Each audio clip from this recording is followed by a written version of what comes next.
माँ दुर्गा की नवशक्ति का दूसरा स्वरूप ब्रह्मचारिणी का है। यहाँ ब्रह्मा का अर्थ तपस्या से है। माँ दुर्गा का यह स्वरूप भक्तों को और सिद्धों को अनंत फल देने वाला है।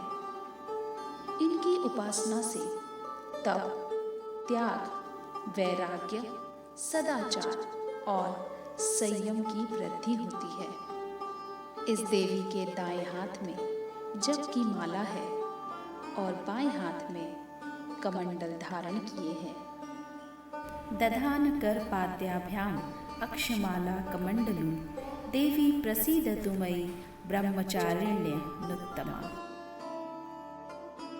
पूर्व जन्म में इस देवी ने हिमालय के घर पुत्री रूप में जन्म लिया था और नारद जी के उपदेश से भगवान शंकर को पति रूप में पाने के लिए घोर तपस्या की थी। इस कठिन तपस्या के कारण इन्हें ब्रह्मचारिणी का नाम दिया गया।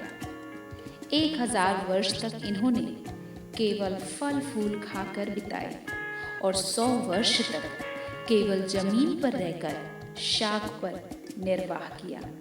कुछ दिनों तक कठिन उपवास रखे और खुले आकाश के नीचे वर्षा और धूप के घोर कष्ट सहे। 3000 वर्षों तक टूटे हुए बिल पत्र खाए और भगवान शंकर की आराधना करती रही। कई हजार वर्षों तक निर्जल और निराहार रहकर तपस्या करती रही। इतनी कठिन तपस्या के कारण देवी का शरीर एकदम क्षीण हो गया।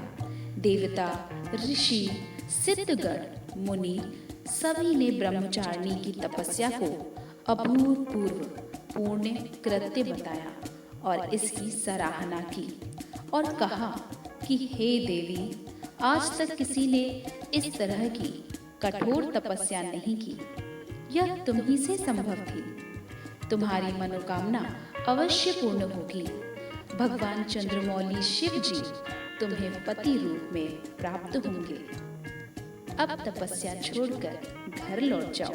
देवी की इस कथा का सार यह है कि जीवन में कठिन संघर्षों में भी मन विचलित नहीं होना चाहिए। माँ ब्रह्मचारिणी देवी की कृपा से सर्व सिद्धि प्राप्त होती है। जय माँ ब्रह्मचारिणी। नवरात्रि में 9 देवियों की कथाओं को सुनने के लिए सब्सक्राइब कीजिए गाने पीडिया को और बेल आइकन को ज़रूर प्रेस करना। जय माता दी।